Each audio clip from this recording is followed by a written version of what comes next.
Union oval cylinder. I'm going to try and bump it open. That's the key cut for the lock. I'm going to open it using the Union maximum depth key.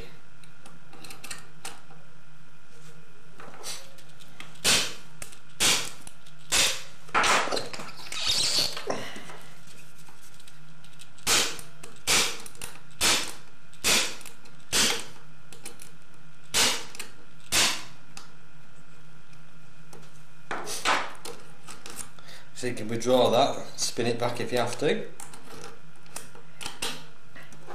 can see how much of the bouncer is on the clutch.